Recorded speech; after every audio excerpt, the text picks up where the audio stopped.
Hello, welcome to Release Your Wings. We're continuing our series on experiencing God. I'm Dan Bagley. I'm interviewing Shireen Chadha this evening, and we've got a very interesting way of experiencing God, and that is God as magician. So we're not talking sleight of hand. That's right. What is it, Shireen? It's spiritual magic. Spiritual magic. Good. Elaborate for us, please. When I say spiritual magic, that means that there's no hard work involved. That things happen easily. Whether it is like, a magician brings out a rabbit out of your hat. And so imagine if someone could just say, woof, and all your weaknesses went away, and woof, and, spiritually you were able to make progress and have experiences and all of those things. Yeah. So the spiritual magic really relates, it sounds to me like forgiveness can be instant if we'll just own how God works. Exactly. So we make it hard. Yeah, No, there are a few things we have to do. Okay, good. To experience Oh, darn, I was hoping it was just learn the tricks. No, even magicians have to know what to do.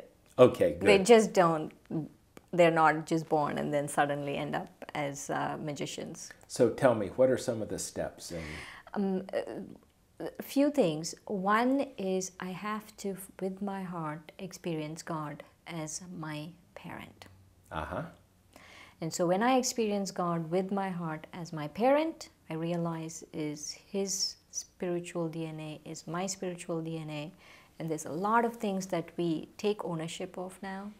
I did this mistake, I did that. I won't be taking ownership of all of that because I know my reality is that I'm a pure, peaceful being.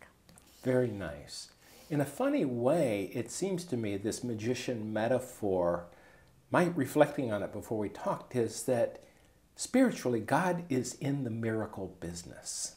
Yes, He is actually. And things can happen without seeming cause and effect. Exactly. There's no cause and effect. Oh, I have to do this and this and this. There's not all of that. There are a few other things that we have to do. Oh, of course. One is really, if you want to see God's miracle, you have to have courage.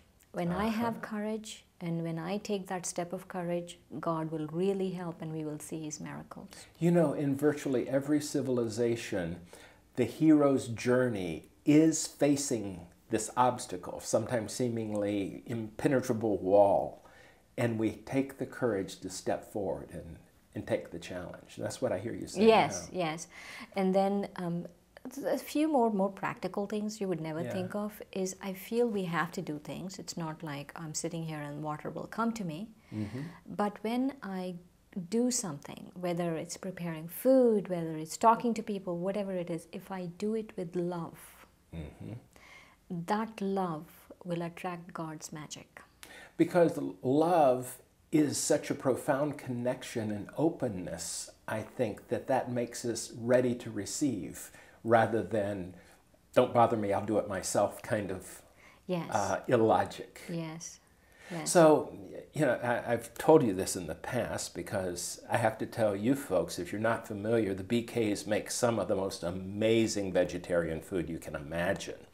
And part of it is, I think it transcends the recipe. It's made with love. You can taste the love in it. So that's what I'm hearing you say anyway. Yes, yes. With everything, not just food. Food is very important, but everything that you do it with love. And then also the other aspect is that you use everything you have. I feel one time one of our senior Sister Moini gave this example, and she said, you will only get an upgrade in a computer if you're really using the current computer to its maximum capacity.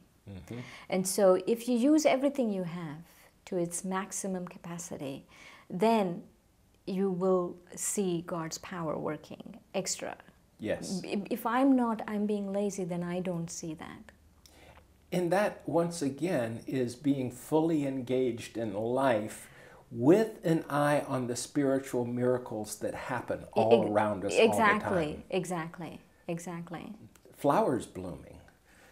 There's amazing magic all over the place. And so I think it was Albert Einstein who said there's two ways of looking at life, as if nothing's a miracle and as if everything's a miracle. Yes. And yes. spiritually, everything is a miracle. And I use everything I have. I use my time, I use my thoughts, I use everything I have worthwhile, not just waste them. And then one really, really, really important is I have to let the past be the past. Ah, very nice. Yes.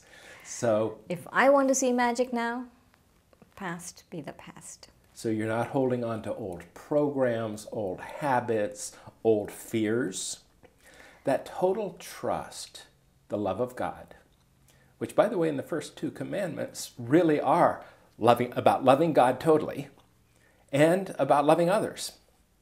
So within that, I think the past goes away if we totally can focus on the here and now and the love that we have for Yes, and then I will see God as the magician in my life. Yeah. And one of the things that magicians do is appearing and disappearing. Uh-huh. Because remember, I was talking about God being our parent. And so if we take, not only is he a magician, but somehow if we play magicians too, in a spiritual way, then we kind of help him. And when I mean a spiritual way, I'm like appearing and disappearing and things like that, I mean is that I am I'm in the body, Yes. but in my meditations I'm able to leave the body. That if I think this is the only thing I have, only space I have, then I won't be able to experience or practice being the magician. Practice being the magician in my meditation, I have to become detached from the body. It's like I'm in a train. Yes. And funnily enough, people think that the train journey is the only journey, like the only place they can be, and then they start thinking the passengers in the train are their relatives, and they start taking it very seriously. But if I learn to get off and see myself out of it, see myself somewhere else in the soul world, everywhere, then not only will I experience God as a magician, it will enhance me being a magician, and that it will enhance my experience of God being the magician. There's an old Zen story of a man being chased by tigers. He falls over a cliff and he grabs on to a vine. Above are the tigers who are chasing him. Below are the tigers who will eat him if he falls. The fall will kill him anyway. And in that moment, there's strawberries growing out of the side of the cliff.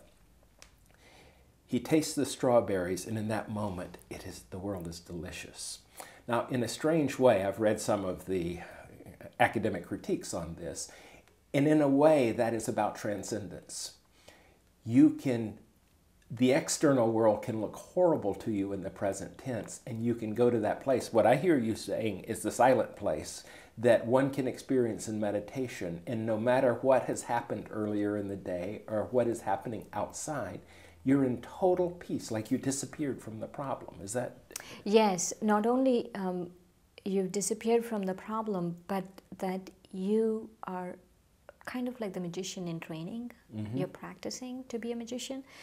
And when you practice to be a magician and spiritual magician and help God, then we experience his magic more. Yes. Now here I can almost hear some of the people feeling somewhat skeptical of saying, yeah, but the tigers are still going to be there when I come out of meditation. Maybe not. That's the point I wanted you to make. Maybe not. Maybe that is the true magic, that someone's heart is touched. Right? Well, all miracles are what we can't explain with our logic. Exactly. God doesn't really have any miracles as such. It's just our interpretation from our small mind. I mean, I'm guessing, I don't know, but I'm guessing that God pretty much has an understanding that transcends how Dan would think of this. Yeah, exactly. So within that, so sometimes the externals can get better. And by the way, spontaneous healing might be part of that.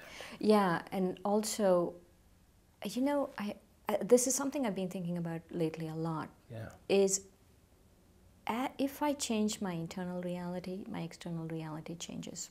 Absolutely. But if I'm witnessing something externally and I say, oh, it's not my problem, I'm not part of it, but if I'm witnessing it, it's my responsibility. And that's where I feel when ways that I can do this is change my external reality. And this has happened several times in my life where I changed the tigers. Right. They disappeared. One is that experience of silence, and two is to really use the wisdom of God. And part of that is a trusting expectation of the obstacles not being in our way. Not being naive. Yes. Not failing to lock your car if you're in a bad neighborhood or something. Right. No, I'm not talking about just things like that. I'm talking about really real life situations, not that you're not taking precautions. We all have to take precautions. Sure. But if you're in a situation where no precautions are going to help, is that silence, yes. Bringing that silence, and then bringing that God's wisdom really helps. And what happens is I feel that then it's not just my power. God's working. God's power is working. Yes, which is the ultimate of faithing. Rather than just having faith, we practice faith by faithing, of recognizing that my own power isn't sufficient in most things, but with God working through me, it probably is going to be okay. Yes. You know, like if you see Dadi Janki, right? Yeah. She's 96, and she's going to be coming to New York soon. And so I was thinking, wow, and look at her travel schedule, look at how she's gone everywhere, and at 96, and I really believe it's not humanly possible. She's working on God's power. Yeah, and just imagine how jet lag feels to those of us that are considerably younger than that, and she seems to just show up like the Energizer Bunny almost, just going and going and going. She is amazing. Yes, and that's God's power, and that's God's magic. Right. And because she's really went beyond limits. You know, you can one person you can look at and say, no one can categorize her and limit her into any little box. Yes. And so if we go beyond limits, then God will work through us. So in the daily practice of meditation, I'm sensing that is one of the ways to tapping into the miracles. I mean, one of the strategies for getting the disappearing act from, I'm now absent from whatever I was thinking about when I walked in the room. Yes. And also just being absent from the body or the consciousness of the body. Yeah. And just being that soul, that silence takes you there. Which is, by the way, we meditate differently. I, with my eyes closed, the more I'm reading about this, the more I think you're probably closer to right, because you can maintain that meditation while you're walking around the room. Yes. And I'll bonk into things if I try to do that. But I'd like to underscore the importance of the practice of meditation, of being mindful, of when we taste food, we really taste the food. When we're with someone, we are truly with them in that moment. And in those things, we are in the miracle business of sorts. Yes, along with God, isn't it? Along with God, yes. Yes, and you know, I know time's up, but one of the things I really want to stress is if I stay close, if all I have to do, the practice and the mindfulness, is staying close to God. Yes. And then you will see the miracles and the magic unfold. And there are two things that happen. First, if you keep staying close to God, you'll forget about the past. Yes. You know, it won't keep coming into your, this person did this and that person did that. All of that is not going to come into your thing because you're trying to stay close to God. And then also you'll see the magic unfold. Yes, that's good. Well, I think my takeaway is to realize, as I hope you do, that God is not just a magician. God is in the miracle business. And you are part of that miracle. I hope this conversation has helped me see things in a new light, and I hope it has for you as well. Thank you, Shireen. Thank you, Dan. It was wonderful. It was wonderful for me as well. We hope it was wonderful for you. Goodbye.